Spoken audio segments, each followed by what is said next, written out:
प्रिय विद्यार्थियों, आज हम वर्गीकी के सामान्य सिद्धांतों के बारे में चर्चा करेंगे। अपने topic general principle of taxonomy पर चर्चा शुरू करने से पहले मैं आपको विषय एवं पाठ्यक्रम से संबंधित सामान्य जानकारी देना चाहूँगा। विश्वविद्यालय पाठ्यक्रम के अनुसार प्रथम वर्ष में प्राणी शास्त्र विषय के 3 प्रश्न पत्र होते हैं। प्रथम प्रश्न पत्र taxonomy, diversity and functional anatomy of lower non coded. इसमें संघ प्रोटोजोआ से लेके नेमेटोडा तक के जंतुओं का अध्ययन सम्मिलित है।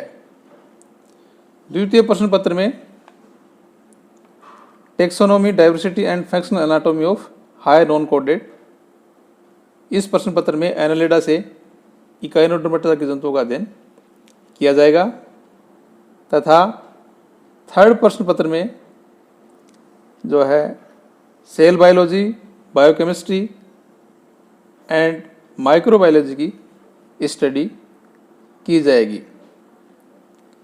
तो ये जो तीनों प्रश्न पत्र मैंने प्राणी शास्त्र विषय के बताए हैं, यानी जो प्राणी शास्त्र विषय है उसके 3 प्रश्न पत्र होंगे, बॉटनी के भी 3 होंगे और केमिस्ट्री के भी 3 होंगे।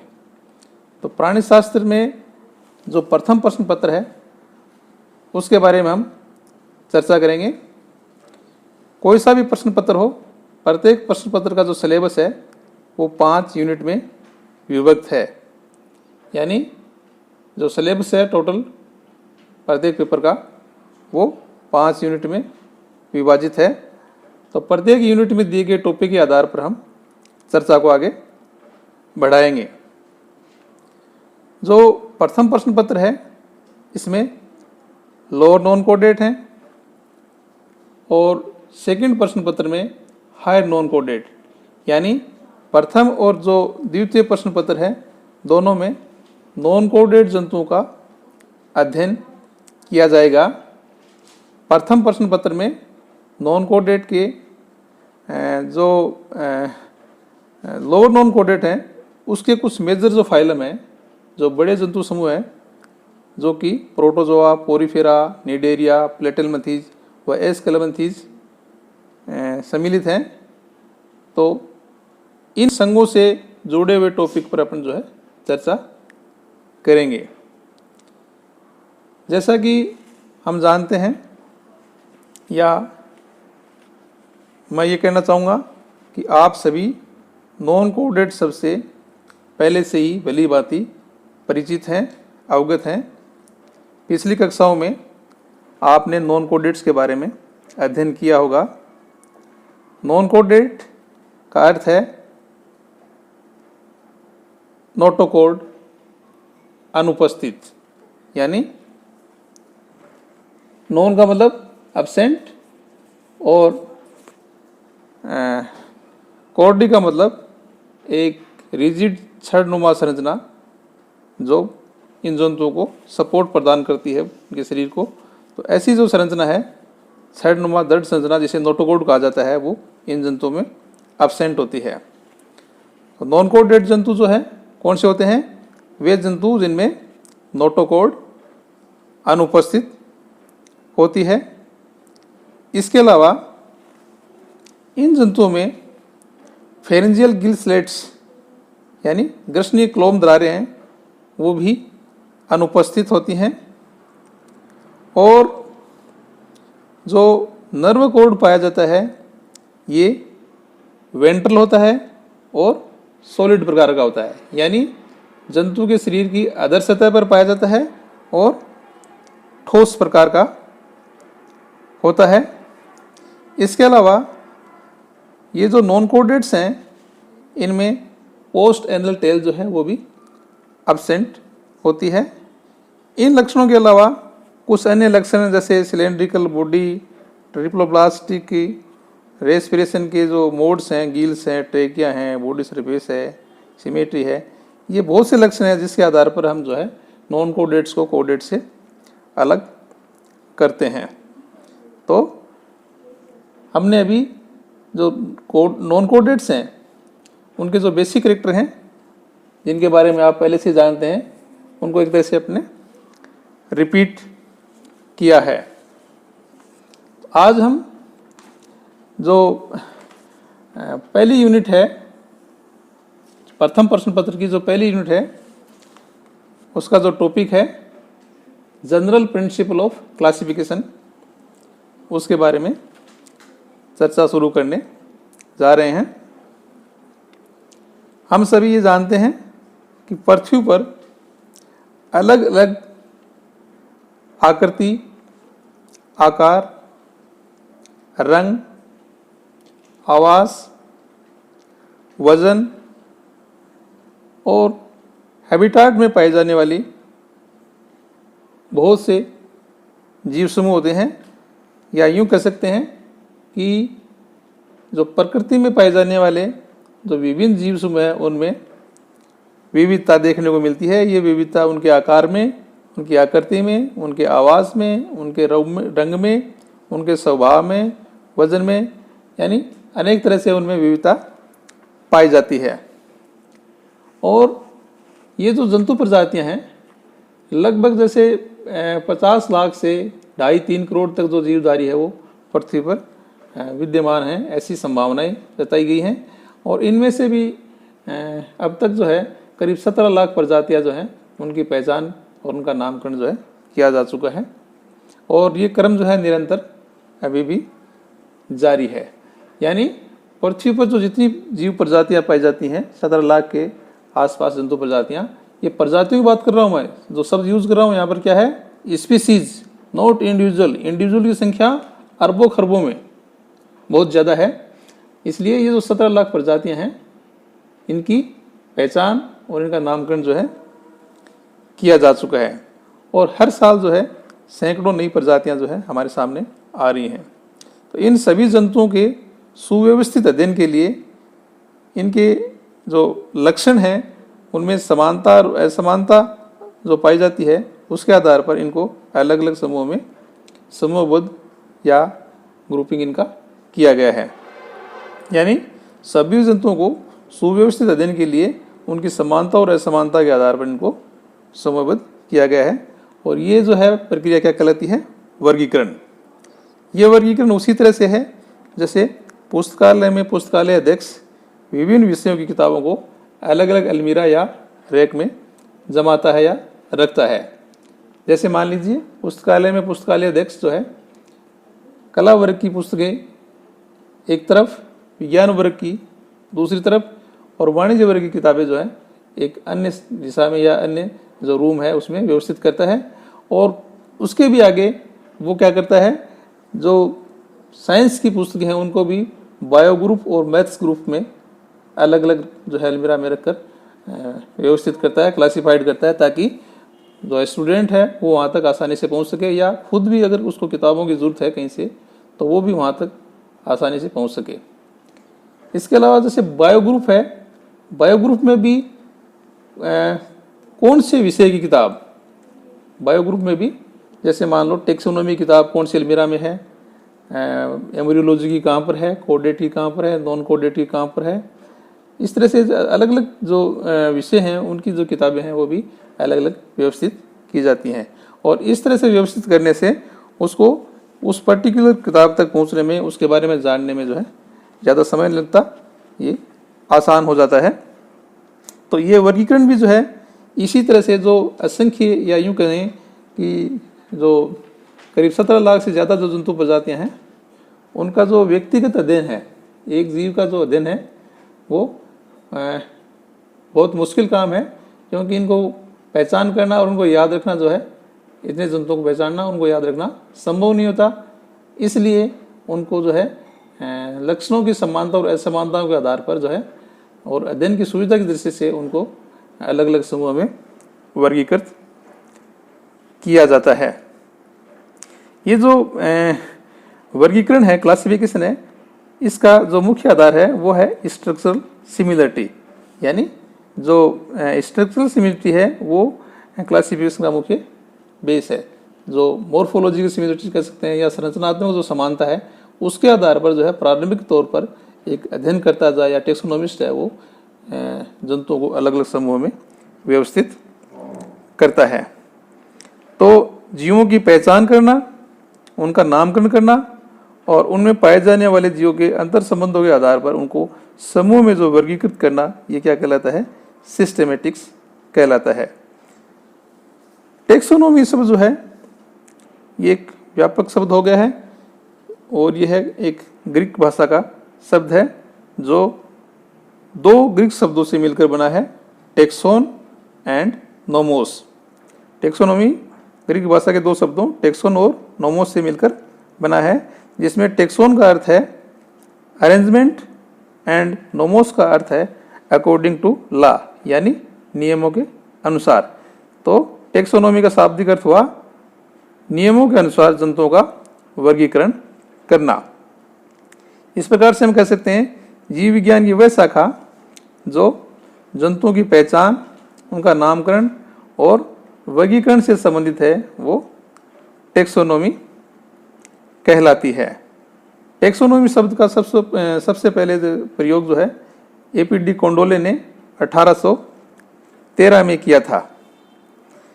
जीवों की विविधता का वैज्ञानिक जो दृष्टिकोण है या जो डाइवर्सिटी पाई जाती है, उसको वैज्ञानिक दृष्टिकोण से जो है उसका अध्ययन जो है सिस्टेमेटिक कहलाता है। या दूसरे शब्दों में अगर कहें तो जीवों की पहचान और अंतर संबंधों का जो अध्ययन है वो सिस्टेमेटिक कहलाता है। तो सिस्टेमेटिक क्या हुआ?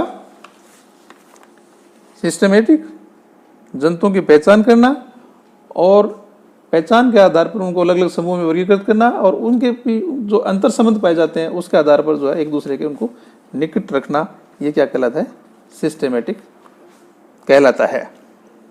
सरल भाषा में अगर कहें तो जीवों को आइडेंटिफाई करके उनका नाम रखना नामकरण कहलाता है और समान लक्षणों वाले जीवों को समूहबद्ध करना वर्गीकरण कहलाता है।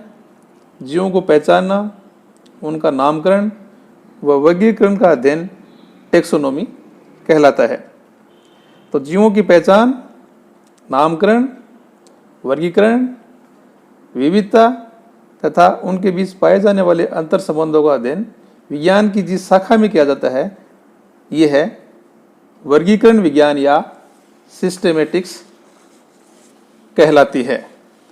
तो सिस्टेमेटिक के बारे में हमने सामान्य जानकारी प्राप्त की। सिस्टेमेटिक शब्द या सिस्टेमेटिक जो टर्म है, इसका सबसे पहले जो प्रयोग है वो अभी मैंने बताया था टेक्सोनोमी शब्द का एपीडी कोंडोले ने, और सिस्टेमेटिक टर्म का प्रयोग जो है कैरोलस लीनियस ने कहा था, कैरोलस लीनियस ने किया था। तो कैरोलस लीनियस ये जो है फादर ऑफ मॉडर्न टेक्सोनोमी भी कहे जाते हैं। इनको क्या कहा जाता है? आधुनिक वर्गीकरण का पितामह कहा जाता है। सिस्टेमेटिक्स ग्रीक शब्द जो है सिस्टेमा से मिलकर बना है। जो सिस्टेमेटिक शब्द है वो ग्रीक भाषा के सिस्टेमा शब्द से बना है, जिसका अर्थ है अरेंजमेंट, एक तरह से व्यवस्थित करना। क्लासिकल सिस्टेमेटिक्स, क्लासिकल का मतलब पुरातन, एक तरह से परंपरागत। क्लासिकल सिस्टेमेटिक्स जिसे कि हम ओल्ड सिस्टेमेटिक्स भी कह सकते हैं, ये प्लेटो और जो है अरस्तु, ये जो दार्शनिक थे, एक तरह से जंतु विज्ञानी थे, इनकी देन है। जो अरस्तु है, इन्हें फादर ऑफ जूलॉजी भी कहा जाता है। अरस्तु से इनको फादर ऑफ जूलॉजी कहा जाता है। और जैसे मैंने लीनियस की चर्चा की थी अभी, लीनियस को क्या कहा जाता है? फादर ऑफ टेक्सोनोमी, विशेष तौर से फादर ऑफ मॉडर्न टेक्सोनोमी कहा जाता है। तो सिस्टेमेटिक्स की जो पुरातन पत्ती है, जो कि प्लेटो और अरस्तु की देन है, ये मॉर्फोलॉजिकल कैरेक्टर जो है, यानी जंतुओं के जो बाह्य लक्षण हैं उस पर आधारित है। इसके बाद में कैरोलस लीनियस ने जो अरस्तु और प्लेटो द्वारा जो अवधारणा दी गई थी जंतुओं को व्यवस्थित करने की, उसको इन्होंने स्वीकार किया और पुरातन पद्धति में जो है एक तरह से कुछ संकल्पनाओं को, कुछ नियमों को जोड़कर इन्होंने नई संकल्पनाएं प्रस्तुत की। तो पुरातन पद्धति है, इसमें जंतु के कुछ लक्षणों के आधार पर ही जो है जंतु की जाति की संकल्पना की गई थी, लेकिन बाद में इसमें कुछ विवाद हुए और जो जाति की संकल्पना है वो बदल दी गई या उसमें परिवर्तन आ गया। समय के साथ जो पुरातन अवधारणा है, जो ओल्ड सिस्टमेटिक्स की जो कंसेप्ट है, उसमें बदलाव आया और जे हेक्सले 1940 ने एक नई कंसेप्ट या नई अवधारणा न्यू सिस्टमेटिक्स या बायोसिस्टेमेटिक्स जो है, इस कंसेप्ट को इन्होंने दिया। इस कंसेप्ट में जो मॉर्फोलॉजिकल कैरेक्टर हैं जिसके आधार पर जंतु को वर्गीकृत किया जाता था, उसके साथ साथ जो इकोलॉजिकल, जैव रासायनिक, कार्य की, कोशिका विज्ञान और जो वंशागत लक्षण है उसको भी टेक्सोनोमी में शामिल किए जाने लगा। न्यू सिस्टमेटिक्स जो है या जो नववर्गीय कह सकते हैं, नववर्गीय की अवधारणा जो है, इससे टेक्सोनोमी की कई शाखाएं जो है विकसित हुई, जैसे morphotaxonomy, karyotaxonomy, cytotaxonomy, experimental taxonomy, biochemical taxonomy, chemotaxonomy, numerical taxonomy जिसे फिनोटेक्स भी बोलते हैं, फिनोटिक्स टेक्सोनोमी इत्यादि जो शाखाएं हैं इनका विकास हुआ। वर्तमान में जीवों में डीएनए का जो कंप्यूटर द्वारा एनालिसिस होने लगा है और इस आधार पर भी जो है जीवों को किस समूह में रखा जाए ये तय होने लगा है। इस तरह से जंतुओं का जो है एक तरह से सही रूप से जो है उनको व्यवस्थित करने में मदद मिल रही है। ये जो मॉडर्न टेक्निक्स हैं इनके द्वारा जंतुओं को जो है सही ग्रुप में सम्मिलित करने में मदद मिल रही है। वर्गीकरण से जो इंडिविजुअल ऑर्गेनिज्म है उसकी स्टडी के बजाय जो पूरा समूह है उसकी स्टडी हो जाती है और इससे समय की बचत होती है। इसके साथ ही बहुत सी जो पेचीदगियां हैं, जो विवाद हैं, उनसे छुटकारा मिलता है।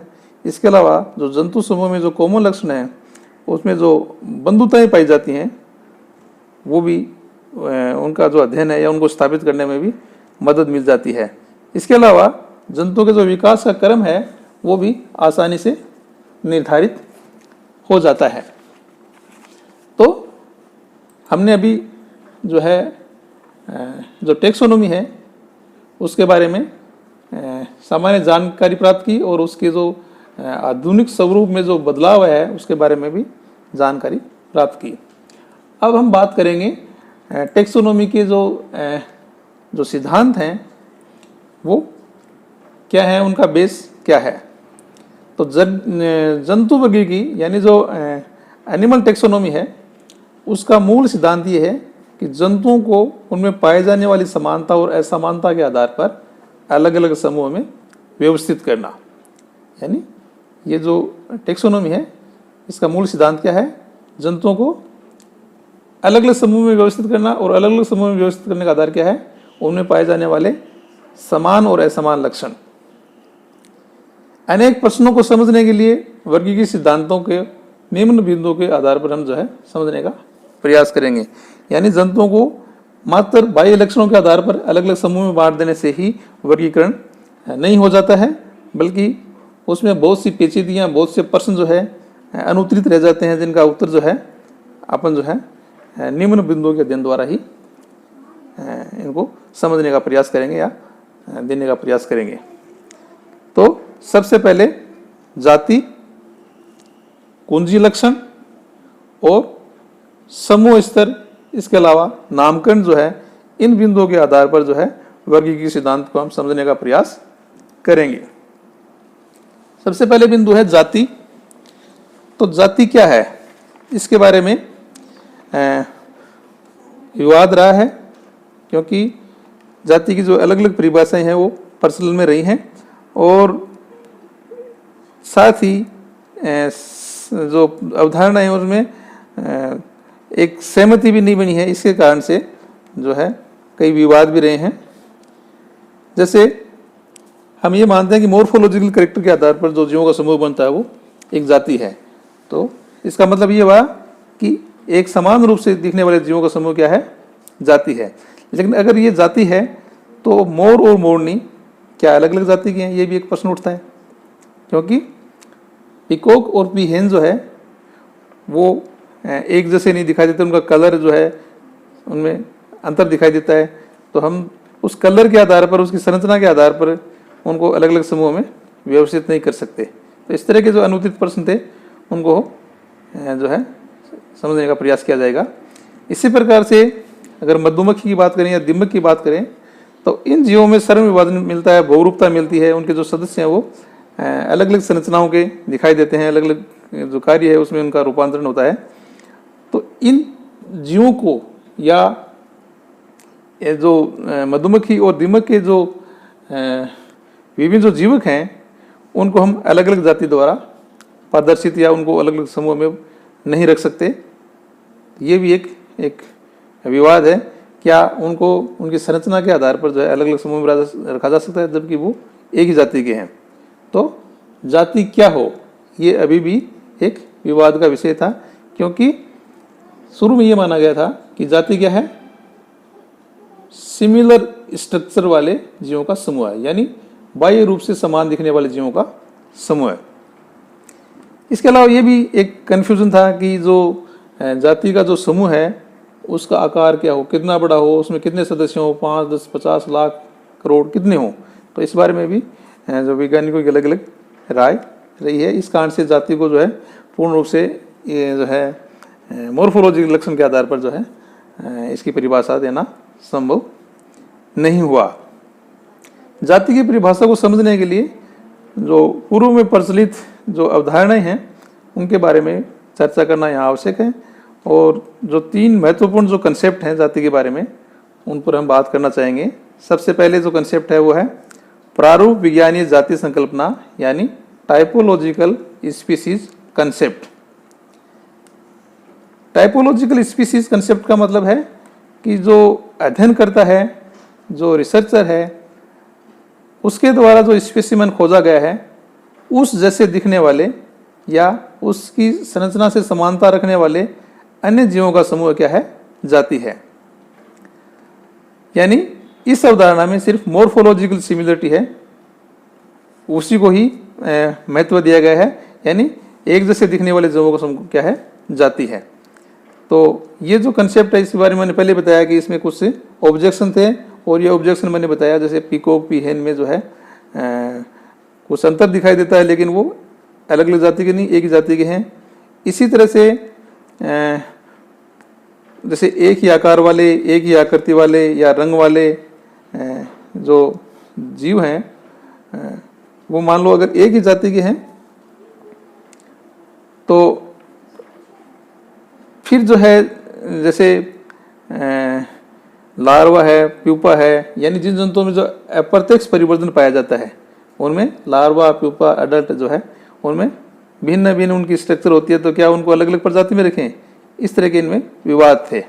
तो कहने का मतलब है जो टाइपोलॉजिकल स्पीसीज कंसेप्ट है उसका आधार क्या है, मॉर्फोलॉजिकल सिमिलरिटी, यानी आकार, आकृति और रंग के आधार पर जैसे एक जैसे दिखने वाले जीवों के समूह को एक समूह में रख दिया गया और उनको एक जाति का नाम दे दिया गया। लेकिन बाद में इसमें बहुत से जो अनुचित प्रश्न थे, जो क्वेश्चन थे, उसके आधार पर यह धारणा जो है इसको सही नहीं माना गया, और इसमें जो है बहुत से एक तरह से विवाद सामने आए। जैसे एक ही जाति के जंतुओं में अंतर क्यों मिलता है, जैसे मैंने पहले बताया था कि बहुत से जंतुओं में जो है इनडायरेक्ट डेवलपमेंट पाया जाता है, उनमें अंडा, लार्वा, और लार्वा में भी first star, second star, third star, इस तरह से जो लार्वल अवस्था है उनमें भिन्नता मिलती है, उनके रंग में भी मिलती है। इसके अलावा जो अगली अवस्था विकास की प्यूपल अवस्था और अडल्ट, ये सभी जो है एक दूसरे से भिन्न होती हैं, और इस कारण से इनको जो है अलग अलग जाति समूह में रखना गलत है। इसी तरह से मैंने मधुमक्खी का और दीमक का जो है उसमें बहुरूपता जो पाई है, तो इसका एग्जाम्पल पहले दिया था। इसके अलावा जो सबलिंग स्पीसीज हैं, यानी समभाषी जो प्रजातियां हैं जो कि देखने में एक जैसी होती हैं, बाहरी तौर पर जो समान होती हैं, लेकिन आपस में इनमें इंटरब्रीडिंग नहीं पाई जाती, इस कारण से उनको एक जाति जो है में रखना या एक जाति कहना गलत होगा। इसी तरह से कुछ जंतुओं में जो है सावकी जनन पाया जाता है। सावकी जनन का मतलब है उन जीवों में जो है लार्वल अवस्था में जो है रिप्रोडक्शन जो है प्रारंभ हो जाता है। इस कारण से जो लार्वा और जो अडल्ट हैं वो उनमें भिन्नताएं दिखने को मिलती हैं, वो एक जैसे नहीं दिखाई देते। तो एक जैसे नहीं दिखाई देते तो क्या उनको अलग अलग समूह में रखा जाए? नहीं, अलग अलग समूह में रखा जाएगा तो ये जो है गलत होगा, क्योंकि वो एक ही जाति के सदस्य हैं। तो इस आधार पर हम कह सकते हैं कि जो प्रारूप विजाति जाति संकल्पना है, टाइपोलॉजिकल जो स्पीसीज कंसेप्ट है, जो कि मॉर्फोलॉजिकल लक्षणों पर आधारित है। ये बाह्य जो जंतु की जो लक्षण है जंतु के, जैसे आकार, आकृति, रंग, इसके आधार पर जो है जंतुओं को अलग अलग समूह में वर्गीकृत करते हैं। इसमें कुछ त्रुटियों के कारण, कुछ विवादों के कारण ये जो है अवधारणा एक तरह से पूर्ण रूप से सहमत इस पर नहीं है। लोग बाग जो साइंटिस्ट हैं, टेक्सोनॉमिस्ट हैं, वो इसे सहमत नहीं है और ये पूर्ण रूप से स्वीकार या यूनिवर्सली जो एक्सेप्टेड नहीं हुई है। इसके बाद में एक और अवधारणा जो है वो सामने आई और ये थी नॉमिनलिस्टिक स्पीसीज कंसेप्ट, यानी अवास्तविक जाति संकल्पना। अवास्तविक जाति संकल्पना का मतलब ये है कि कुछ लोगों को ये मानना है कि जाति जो है जीवों का कोई समूह नहीं होता, ये तो एक मनुष्य की कल्पना है मात्र है, उसके दिमाग की एक उपज है। जाति जो है कोई समूह होता ही नहीं, प्रकृति तो सिर्फ जो है इंडिविजुअल को उत्पन्न करती है, जाति को नहीं। इन लोगों को ये मानना है कि जो नेचर है उसमें सिर्फ इंडिविजुअल ही बनते हैं, उत्पन्न होते हैं, ओरिजिनेट होते हैं, जो है जाति नहीं उत्पन्न होती। लेकिन इस अवधारणा को भी जो है स्वीकार नहीं किया गया और इसमें भी बहुत से ऑब्जेक्शन आए गए। इसके बाद में एक अन्य संकल्पना, जैव जाति संकल्पना जो है प्रचलन में आई, इसे बायोलॉजिकल स्पीसीज कंसेप्ट कहते हैं। और अभी ये जो अवधारणा है यही ज़्यादा स्वीकार्य है। इस अवधारणा के अनुसार एक ही पुरुष से जन्म जीवों का वह समूह जो संरचनात्मक और व्यवहार में समानता दर्शाते हैं तथा इस समूह के सदस्य आपस में अंतः प्रजनन द्वारा संतति करने में सक्षम हो, तो इस तरह के जीवों का समूह जो क्या है, जाति है। तो बायोलॉजिकल स्पीसीज कंसेप्ट है वो वर्तमान में ज़्यादा स्वीकार्य है। इसके बाद में जो अपने बात की कि जो वर्गीकरण के जो सिद्धांत हैं उसको तय करने के लिए जो दूसरा महत्वपूर्ण बिंदु है वह कुंजी लक्षण। पहला बिंदु क्या बताया था? जाति। और जाति में भी तीन अवधारणाओं के बारे में अपन ने बात की थी। कौन सी? टाइपोलॉजिकल स्पीसीज कंसेप्ट और नॉमिनलिस्टिक स्पीसीज कंसेप्ट, और तीसरी थी बायोलॉजिकल स्पीसीज कंसेप्ट। जो ऊपर की दोनों जो अवधारणाएं हैं, टाइपोलॉजिकल स्पीसीज कंसेप्ट और नॉमिनलिस्टिक स्पीसीज कंसेप्ट जो है, इन पे टेक्सोनोमिस्ट की या वर्गीकर्ताओं की एक रूपता नहीं है, उनमें सहमति नहीं है। लेकिन जो बायोलॉजिकल स्पीसीज कंसेप्ट है इसमें भी कुछ ऑब्जेक्शन है, फिर भी ये जो है ज़्यादा स्वीकार्य है। दूसरा जो बिंदु है वो है कुंजी लक्षण। जाति का निर्धारण होने पर जीवों को अलग अलग समूह में रखा जाता है, यानी स्पीसीज जो है उसका निर्धारण हो गया। और निर्धारण किस आधार पर हुआ? निर्धारण दो आधार पर हो गया कि वो जो है मॉर्फोलॉजिकल उनमें सिमिलरिटी हो, उनका व्यवहार सिमिलर हो और उनमें सदस्यों में इंटरब्रीडिंग हो। इस तरह की जो स्थिति अगर है तो वो एक समूह के या एक जाति के जीव हैं और उनको एक समूह में रखा जाता है। तो जाति का निर्धारण होने पर जीवों को अलग अलग समूह में रखा जाता है और इनमें भी विभिन्न समूह, यानी विभिन्न जो जाति समूह हैं उनको भी समान लक्षणों के आधार पर एक दूसरे से निकट रखा जाता है। यानी जो अपने को ये तय कर लिया कि जो बायोलॉजिकल स्पीसीज कंसेप्ट है वो अपने स्वीकार कर लिया और उसके आधार पर अपने जंतु का समूह जो है बना दिया और उस जंतु समूह को नाम दे दिया कि जाति। लेकिन जो दूसरी जंतु समूह है वो उनसे भिन्न है। तो सभी जो जीव समूह है वो अलग अलग समूह बन गए विभिन्नताओं के आधार पर। लेकिन ये जो सभी जीव समूह हैं उनमें आपस में भी कुछ समानताएं हैं, उन समानताओं के आधार पर उनको एक दूसरे के निकट रखा जाता है ताकि उन्हें व्यवस्थित रूप से वर्गीकृत किया जा सके और अध्ययन जो है सुचारू रूप से या यूं कहें व्यवस्थित रूप से किया जा सके। वर्गीकरण के लिए जीव के सभी लक्षणों का महत्व होता है। जब हम क्लासिफाइड करते हैं जीव को तो उनके जो जितने भी लक्षण हैं उन सब का महत्व होता है, परंतु किसी एक समूह के वर्गीकरण के लिए जो लक्षण महत्वपूर्ण होते हैं वे कुंजी लक्षण या विभेदक लक्षण कहलाते हैं। यानी हमने जंतुओं को क्लास में यानी स्पीसीज में या ऑर्डर में इस तरह से समूह में वर्गीकृत किया, तो जंतुओं को जो वर्गीकृत करते हैं तो उसका जो प्रत्येक लक्षण है वो महत्वपूर्ण होता है। परंतु कुछ लक्षण ऐसे होते हैं जो उस पर्टिकुलर समूह के जंतुओं में ही पाए जाते हैं, दूसरे समूह के नहीं पाए जाते। कुछ लक्षण ऐसे होते हैं जो आपस में कॉमन होते हैं। जैसे मैं बात करूं नॉन कोडेड और कोडेड, तो नॉन कोडेड एक बड़ा जंतु समूह हो गया, तो इसके जितने भी सदस्य हैं उनमें सब में नोटोकोड एब्सेंट मिलेगी। इसके अलावा जो मैंने बेसिक कैरेक्टर और भी बताए थे, फेरेंजियल गिल स्लिट है और नर्व कोड है, ये भी इनमें एक जैसे मिलेंगे, है ना। फेरेंजियल गिल स्लिट एब्सेंट मिलेगी और जो नर्व कोड है वो कैसा मिलेगा, वेंट्रल और सॉलिड। लेकिन इन जंतुओं को अगर कोडेड से तुलना अगर करते हैं तो कोडेड में इनमें अंतर मिलेगा। तो ये जो लक्षण वो क्या हो गए, विभेदक लक्षण या कुंजी लक्षण। जैसे हम बात करें जो अपेंडेज के आधार पर हम ऑर्थ्रोपोड्स के जंतुओं को जो है अन्य जंतु समूह से अलग कर सकते हैं। यानी जो नॉन कोडेड्स हैं, नॉन कोडेड्स में नोटोकोड एब्सेंट है, ये एक लक्षण हो गया जो कोडेड्स इसको अलग करता है, ये विभेदक लक्षण हो गया। लेकिन जो नॉन कोडेड्स हैं उसमें अगर अपेंडेज की बात करें तो अपेंडेज सिर्फ ऑर्थ्रोपोड्स जंतु हैं, ऑर्थ्रोपोडा के संघ के जो जंतु हैं उन्हीं में ही पाए जाएंगे, बाकी जंतुओं में अपेंडेज नहीं मिलेंगे। तो यहाँ पर की कैरेक्टर या जो विभेदक जो लक्षण है वो क्या हो गया, अपेंडेज। और अगला जो बिंदु है वो है समूह का स्तर। समूह का स्तर, तो जो समूह का जो स्तर है इसको लीनियर हायरार्किकल सिस्टम भी कहा जाता है। हायरार्की का मतलब पदानुक्रम, है ना। जैसे परिवार में अपन बात करते हैं तो दादाजी सबसे शीर्ष के ऊपर, उसके बाद में पिताजी, फिर बेटा या पोता जो है उसका रोल होता है। परिवार की जो व्यवस्थाएं संभालते हैं उसमें जो है हायरार्की देखने को मिलती है।